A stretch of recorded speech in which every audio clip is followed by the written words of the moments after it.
Hello, and welcome back to Get Growing with Jordan. I'm just watering the plants out the front because it's scorching hot out, and these plants are thirsty. I've had so much positive feedback over last month's video that I thought I'd give you another quick tour of my garden.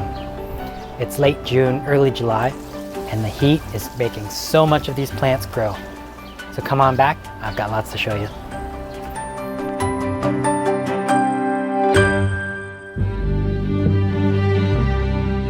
Coming up next on Get Growing with Jordan. Last time, we were on the doorsteps of summer in late May. Well, it's late June now, and there has been lots of growth in the garden. I'm so excited to show you.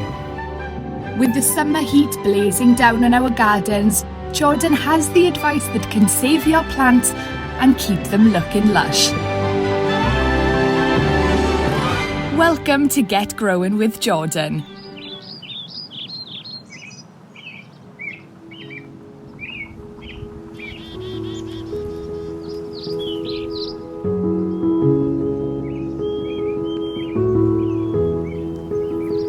My nasturtiums are doing really well. I've got flowers already and I'm super excited about them. I did space them out and planted some more seeds and they have started coming up. These two are fresh, but the flowers are just absolutely stunning, and that bright reddish orange color is just beautiful. And little fact is, nasturtiums are edible, both the leaves and the flowers. Haven't tried them yet though, but I will. My bok choy has been thriving, but I've had one problem: flea beetles. They love Chinese greens. If you look at these leaves, you'll see tiny little holes, and those are caused by the flea beetles. The leaves are still edible, and I'll still eat them, but it just doesn't look that good. I've temporarily put these sticky traps down in hopes of catching them, but I find the best method to actually getting them is to pick up the sticky trap, find them on the tips of the leaves, just stick them on there. These will be ready to harvest anytime soon. I planted my sweet peas fairly late in the season, but they just started to sprout, and eventually they will grow up this wigwam. I will use them to actually just cut the flowers and put them in a vase. They're just for ornamental purposes, but something new to try this year.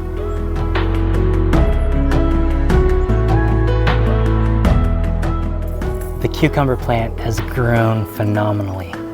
Look how big it is. It's just curling onto all of this trellis, just trying to reach and grab on.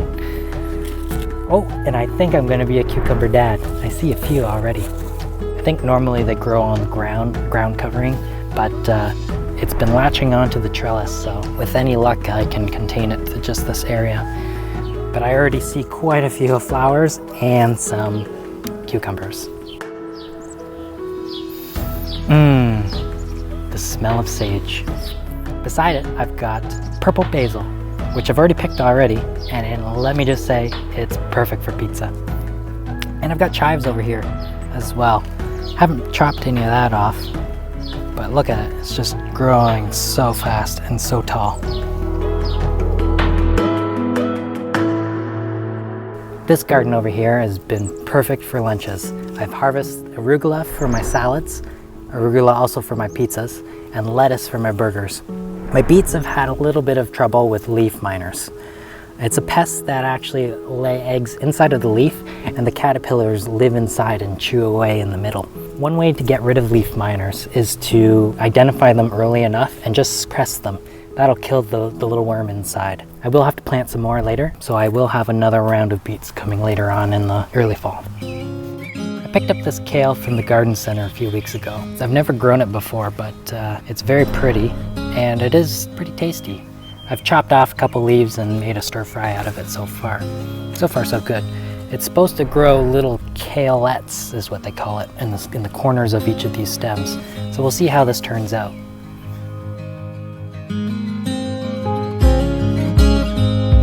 Look at the size of this bush. It's the bushiest bush I've ever seen.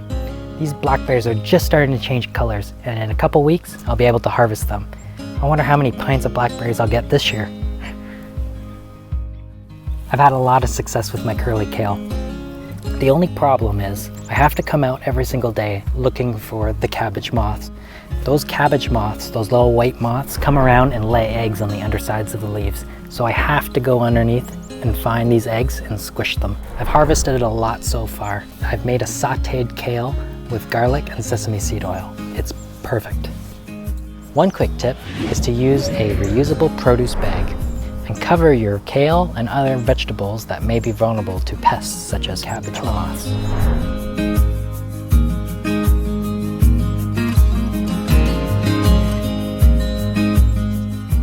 Last time you saw these strawberry plants in a hanging basket, and I said I was going to transplant them in a smaller container. Well, I did.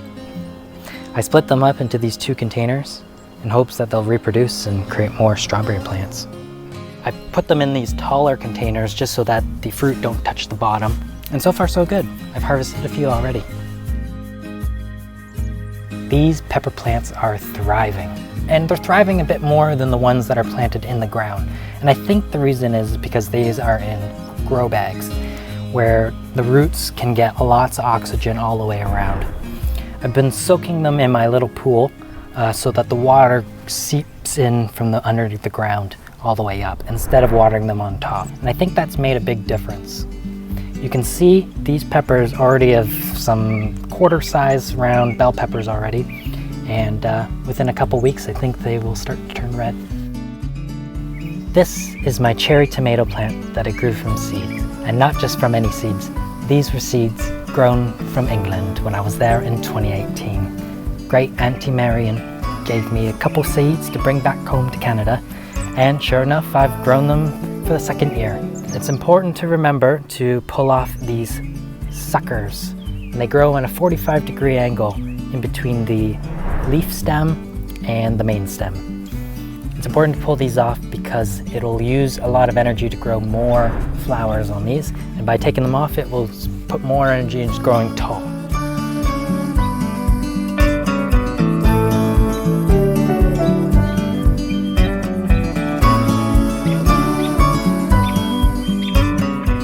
This Brugmansia plant is very thirsty. It's been very hot out today, so you can see the leaves are a little bit droopy. But it's near the end of the day, so I'm giving it a nice drink. You can see it's starting to produce some of the flower pods, and these flower pods will turn into large trumpet-like flowers, hence the name Angel Trumpet. The smell of these flowers are so fragrant. When the moon's out, the leaves point up to the sky, and it's actually quite an amazing sight. I can't wait to show you what it looks like when it's in full bloom. This is my cannabis plant. Now this is the Gorilla Glue strain, and it's an autoflower, which means it grows quick, but it grows small. What I'm doing here, as you can see, it's a little bit tied back, is I'm trying to train it so that it can grow maximum amount of growth. Instead of letting it grow straight up, I'm pulling it back on its side so then it starts to grow on an angle, and this will allow more growth from the underside, so then it will produce a bigger harvest.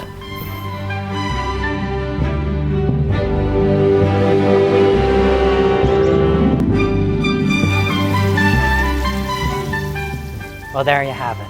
I hope you've enjoyed my June garden tour. Make sure you follow me on Instagram at GetGrowingWithJordan for all the latest tips and updates. Until next time, keep gardening and have fun.